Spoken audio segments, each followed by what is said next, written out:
Hello everyone. Now, as most of you know, I am pagan and I do believe in ghosts. There is one case of haunting that everybody talks about. Well, there's a handful, but one of the main cases is the Amityville case. Now, there's a lot of issues with this case from somebody from my point of view. I'm not going to go into Ed and Lorraine Warren. I'm not going to get into them because there's a lot of stuff about them that I'm not very trustworthy of. I might do that in a later video. I might even do that on a Trash Talking Tuesday video. But there's a lot of things about them I don't trust. I know he's no longer with us, but she is. I'm just going to go through the criminal side of this, which is where I have the most expertise. Yes, I'm pagan. Yes, I have experience with ghosts, but that's a different matter entirely.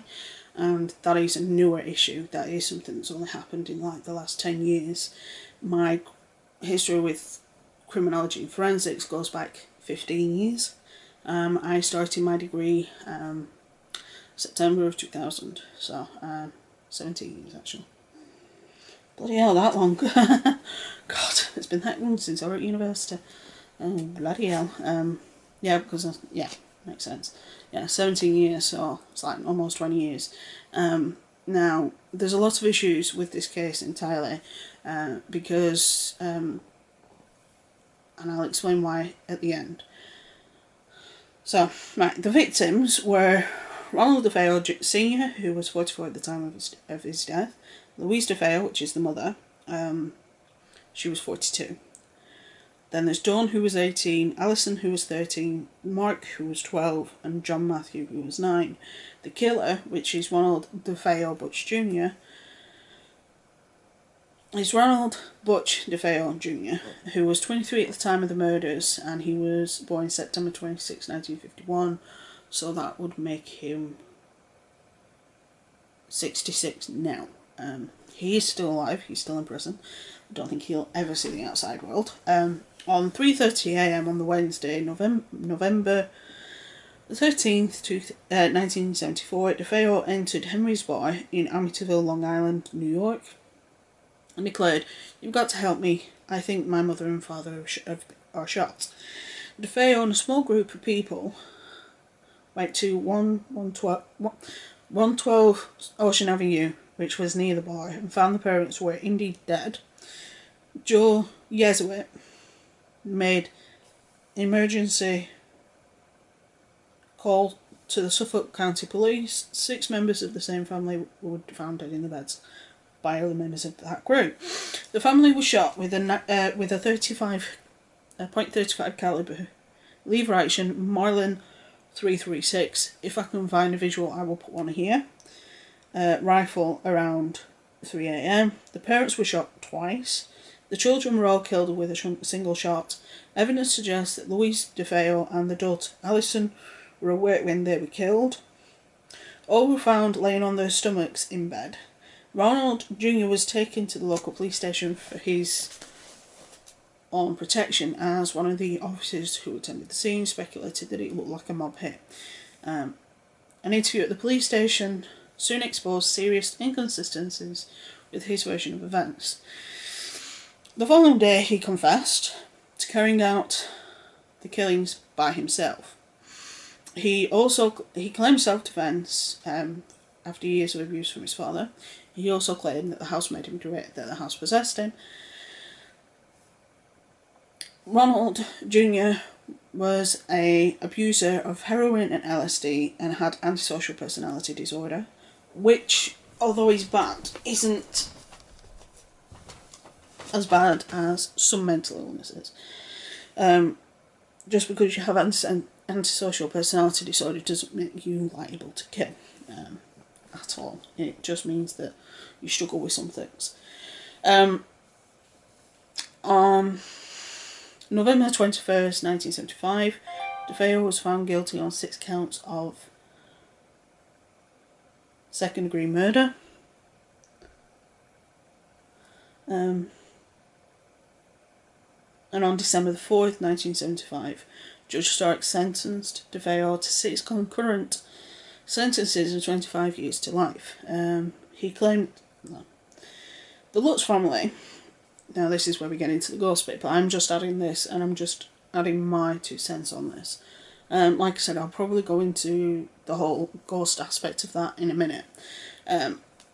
Lutz family moved in and claimed that the house was haunted and filled with evil ghosts. Evil and ghosts.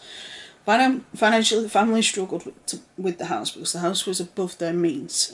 They still managed to get a mortgage because George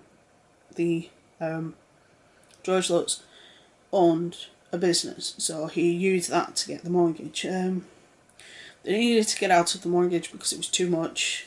He wasn't bringing in enough money from jobs to pay off the mortgage and keep the business afloat. There was no evidence of this.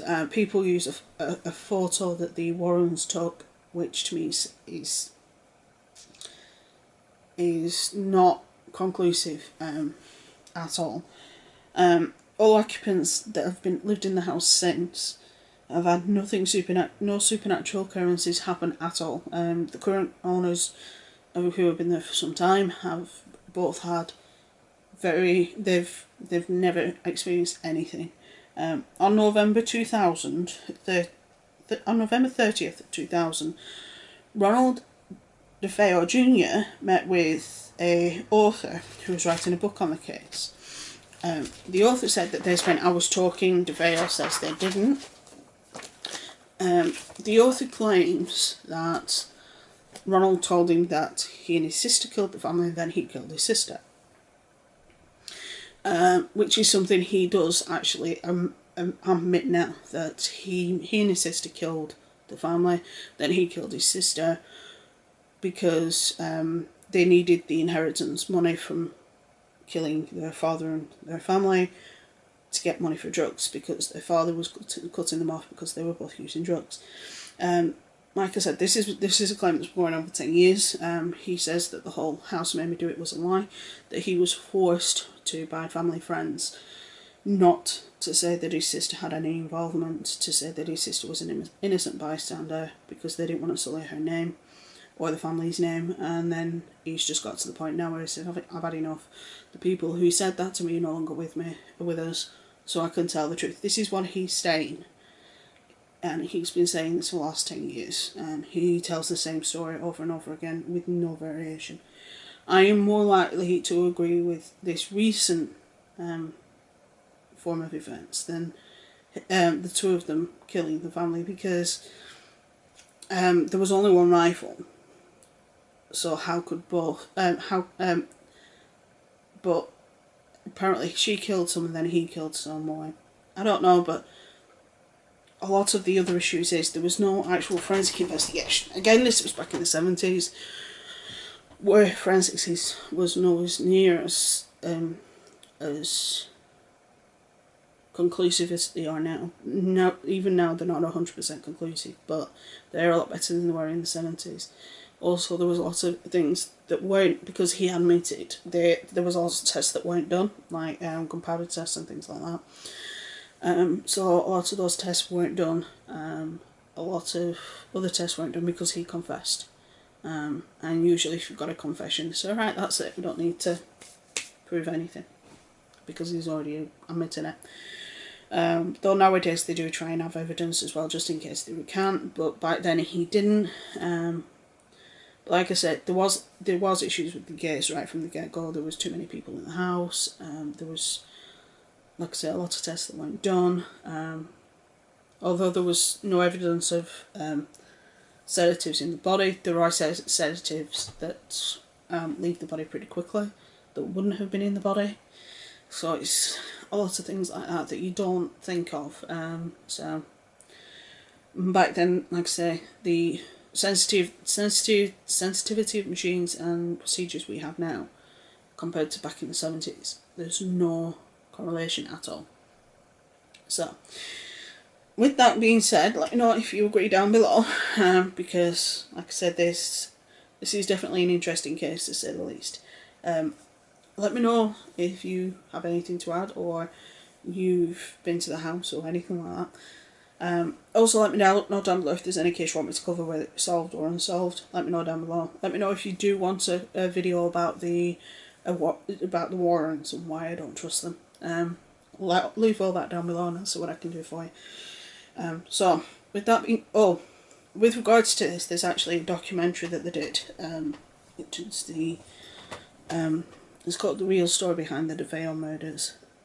Or The Real Story Behind Amityville. I'll link that up in the iCard because there is a copy of it on YouTube, and it is an interesting documentary.